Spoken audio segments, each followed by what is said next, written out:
โหถ้าพี่หมุนเป็นแมวนะผมเห็นภาพเลยยังไงอะพี่หมุนต้องเป็นแมวที่แบบกระโดดเต้น กระโดดใส่ตลอด ถ้าเลี้ยงอยู่ห้องนะผมต้องสร้างที่ปีนให้ข้างบนทุกที่รอบห้องแล้วก็มีของเล่นเยอะๆเพราะเขาเป็นแมวที่จะเป็นแมวที่มี energy เยอะมากแต่คุณต้องลองเล่นต้องลองเล่นกับเขาตรงนี้ EFM Fandom Live สวัสดีครับครับผมบุญนะครับเปรมครับผมใช่ครับผมก็สำหรับใครที่ไม่เคยเห็นหน้าพวกเราแล้วแบบหลงเข้ามาดูก็มารู้จักกันได้นะครับใช่ครับแล้วก็สำหรับคนที่แฟนคลับของเราที่อยู่ทางบ้านนะครับผมก็ขอบคุณมากที่เข้ามาดูไลฟ์แล้วก็ช่วยกันปั่นแฮชแท็กนะครับผมแฮชแท็กวันนี้เราก็มีชื่อด้วยใช่ครับเปรม X Fandom Live ครับผมเขาบอกว่าบุญเป็นคนพูดเก่งมากใช่เขาอยากเป็นดีเจป่ะพูดไปเรื่อยดีกว่าแต่พูดเก่งจริงมีสกิลไม่เรารู้สึกว่าเราก็อยากอินเตอร์เทนเนาะไม่อยากให้แบบเขามานั่งเกรงใส่เราอะไรอย่างเงี้ยใช่ครับผมก็คนที่แบบเขาฟังทางบ้านเขาได้แบบรู้สึกแบบเอนจอยไปกับเราด้วยใช่ครับผมแต่เมื่อกี้คือการเปิดรายการของแขกรับเชิญที่ปังมากดูแบบว่ามีการเป็นสกิลพิธีกรเป็นดีเจจริงไปครับผมงั้นพี่นายพี่ดาวลูกครับลูกครับแล้วผมไปรายการต่อไม่รู้ค่ะรุ่นนี้แล้วไม่ยอมต่อให้เราจะแย่งเก้าอี้พี่ก็จะจับค่ะน้องไม่รู้เหรอพี่ติดกาวก่อนจะไปคุยกันต่อทำไมคนพิมพ์เป็นรูปบรอกโคลี่มาเยอะมากมันเป็นชื่อเขาเป็นชื่อด้อมของเราแต่บรอกโคลี่มันมาจากซีนในได้แดงที่แบบตอนนั้นน่ะเราในได้แดงเราหาตัวมิสโทไม่ทันมิสโทคือไอ้ต้นที่เป็นวงกลมเขาบอกว่าจูงกันใต้ต้นนี้จะมีรักที่ยืนยาวแต่หาไม่ทันแต่ด้วยความที่พร็อพเราหาอะไรไม่ทันเลยเอาบรอกโคลี่มาแปะให้มันดูเหมือนมิสโทคือมันก็เลยเป็นตำนาน 3-4 ปีก็ลากยาวมาถึงตอนนี้ก็เลยเป็นบรอกโคลี่เห็นเขาบอกว่าตอนแรกที่เจอกันเลยคือแบบไม่ชอบขี้หน้ากันเป็นคู่แข่งทางการค้ากันจริงๆไม่ถึงขั้นแบบไม่ชอบขี้หน้าแต่เราก็แบบว่าแบบไม่ค่อยอยากคุยไม่ค่อยอยากคุยด้วยใช่เฉยๆคือต้องเท้าความก่อนครั้งแรกที่ผมเจอญี่ปุ่นเนี่ยคือเราค้าขายอยู่ในตลาดเดียวกันใช่เกษตรแฟร์แหล่งรวมตัวท็อปใช่แล้วเขาไปขายนมผมไปขายหมูแล้วปีนั้นคือเราไม่ได้อวยตัวเองนะร้านเราขายดีแล้วเขาก็ขายดีแต่ขายดีน้อยกว่าผมเขาขายนมผมขายหมูครับใช่แล้วมันจะเป็นคู่แข่งกันยังไงอ่ะไม่คือเราจำได้ว่าเราหิวมากแล้วก็เลยเดินไปซื้อหมูแล้วเห็นคนเยอะๆแล้ววันนั้นคนน้อยไม่เราเดินไปก็แบบเอาหมูหน่อยครับเราเข้าใจว่ามาหยามแล้วหรือเปล่าไม่หยามมาถึงร้านหรือเปล่าทำไมถึงคิดอย่างนั้นแบบว่าก็ขายดีทั้งคู่แต่เราไม่เคยคุยกันหยามยังไงเราเป็นลูกค้าไม่ใช่แต่ว่าฟิลผู้ชายมหาลัยที่เด็กตอนนั้นคือก็ไม่ได้คิดอะไรมากแบบเราขายดีเดินดูอย่างคนแต่จริงไม่ใช่คือแบบเราหิวจริงใช่ครับจะให้นั่งกินนมทั้งวันก็ไม่ได้ต้องมีเนื้อเข้ากระเพาะถูกต้องซึ่งนมเนี่ยอร่อยมากเลย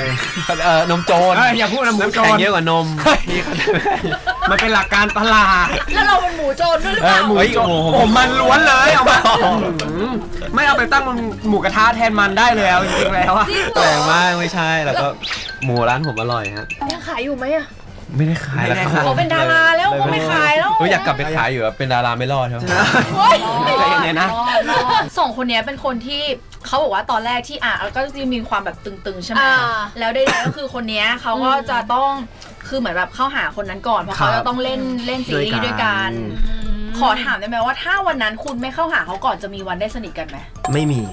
เรากล้าพูดเลยไม่น่ามีแน่เลยเราเปิดก่อนดีกว่าเปิดก่อนได้เปรียบอะไรอย่างนี้แต่ไม่ได้ไปเปิดหน้านะฮะแต่เราจะบอกเลยใช่เป็นแต่จริงบุญเขาก็ดูเป็นคนเข้าถึงง่ายเข้าหาง่ายนะเราไม่คิดว่าแบบดูน่าคุยเปิดก่อนมั้งหรอไม่ตอนนั้นเรายังไม่รู้จักนิสัยหมายถึงว่าเพิ่งเจอไม่กี่ครั้งเองแต่ว่าจริงๆแล้วเราเป็นคนไม่คุยกับใครอยู่แล้วคือผมผมว่าเป็น introvert เงี้ยหรอไม่คือผมไม่รู้ว่าใช้คำว่าแต่ว่าผมไม่ได้เป็นคนแบบเข้าไปหาคุยก่อนเขาเป็นคนมีเซฟโซนของตัวเองแล้วเปิดรูปประโยคไม่เก่งใช่แล้วเราเจอคนที่ชอบทำไงถ้าไม่เข้าไปคุยก่อนคนที่ชอบฮะก็คุยจะพูดว่าไงดีอ่ะคือถ้าเจอคนที่ชอบจริงๆแล้วก็คงหาวิธีการที่เราเข้าไปคุยกับเขาอะแล้วปกติที่ผ่านมาในชีวิตนี่ถ้าเราเจอคนที่ชอบเราทำไงถ้าอยู่กับเพื่อนก็จะมีแบบว่าเดินเข้าไปเลยหมายถึงว่าเพื่อนเขาหรือเพื่อนเราเพื่อนเราสิฮะเดินเข้าไปกับเพื่อนถามอะไร แล้วพี่บุญเนี่ยเวลาถ้าพี่บุญชอบใครแล้วคนที่ชอบอ่ะเขาจะรู้ได้เพราะพี่บุญเราคุยกับทุกคน ไม่แต่เราเห็นอย่างเงี้ยเราเป็นคนที่ไม่กล้าไปจีบใครนะเอาจริงๆไม่จีบใครเลยดีกว่าซึ่งน้อยมากคือเราแบบเรากลัวที่แบบถ้าเกิดเราไปจีบเขาเราเสียใจอะไรอย่างเงี้ยจริงเหรอจริงไม่น่าเชื่อเลยเนาะคือตอนเด็กๆอ่ะเราเคยเอาแบบวันวาเลนไทน์เอาของขวัญไปวางไว้ให้เขาใต้โต๊ะทักไปหาเขาหายเลยแล้วจากวันแรกที่เจอเขาอ่ะเขาเปลี่ยนไปยังไงบ้างไหมจากวันแรกจนถึงวันนี้กี่ปีละ4เข้าปีที่5แล้วปีที่5แล้วครับงอมใช่ไหมงอมฝึกอวยมาเอาให้ลอยเลยเอาให้ลอยคือถ้าถามว่าเปลี่ยนไปในเรื่องของนิสัยเรื่องของนิสัยกันเลยกันผมว่าพี่บุญก็เป็นพี่บุญคนเดิมที่ผมเจอนะเขา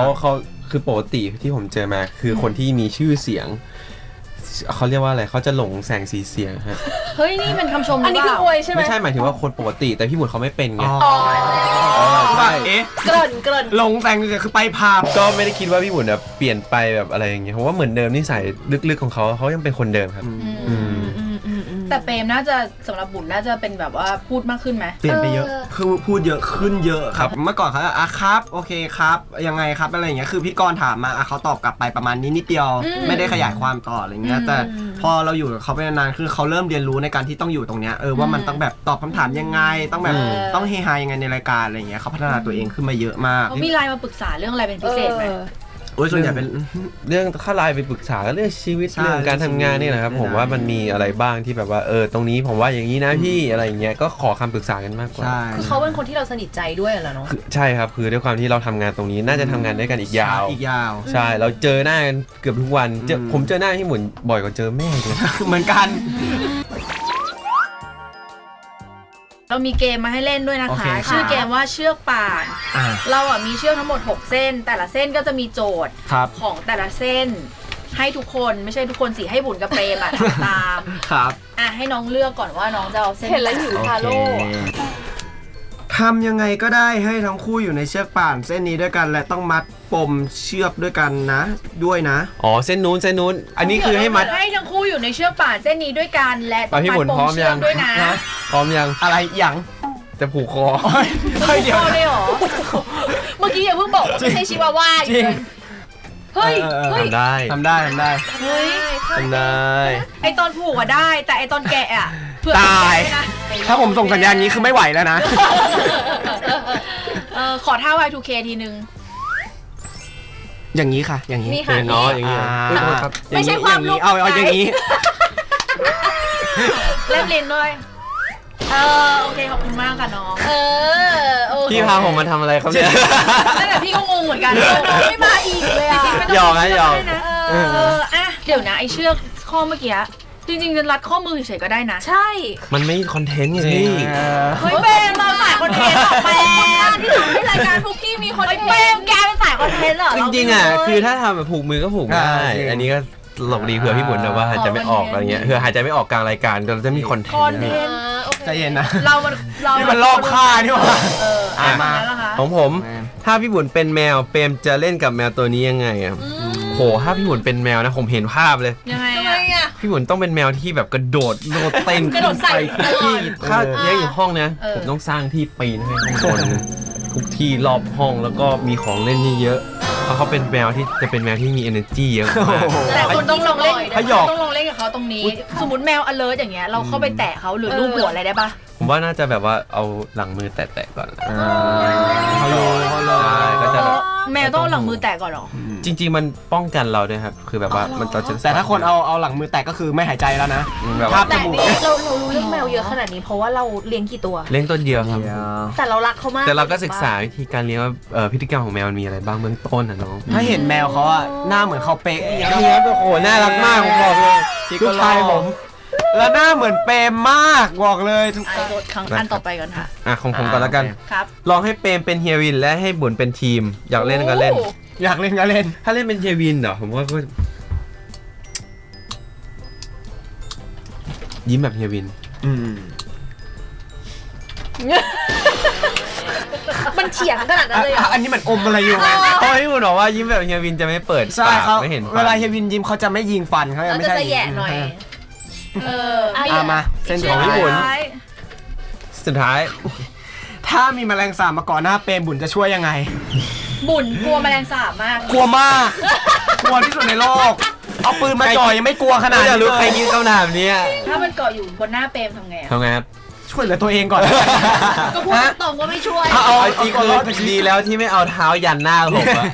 คือแบบผมบุญ ไอ้บุญ เกลียด กลัว เกลียดมากกลัว กลัวแมลงสาบ กลัวมาก มากๆ ใช่ ใช่ ซึ่งจะไม่เอาเลยกับแมลงสาบฮะ แค่แล้วมันแย่จริงๆเว้ย มันกัดได้ด้วยนะ มันกัดได้ใช่ มันกัดอุ้ย ล่าสุดมีข่าวว่าแมลงสาบสามารถกระโดดได้เหมือนกับตั๊กแตนแล้ว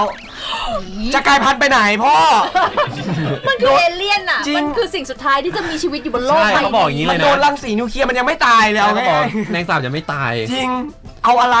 เอาอะไรอีก เอาอะไรไม่เอาอะไรยึดโลกไปเลย มันตัวแทนของอะไรมาปะ จริ เนี่ย งแบบ น่ากลัวมากอะ มันน่ากลัวฮะ โอเค เดี๋ยวเราให้น้องเบรกแป๊บนึงแล้วกันนะคะ โอเค วันนี้แบบ วันนี้น่าจะเป็นวันที่ได้ ม่ ยิ วน น อะ ได้ยินเปรมพูดเยอะที่สุดอะ เยอะ เยอะครับ EFM Fandom Live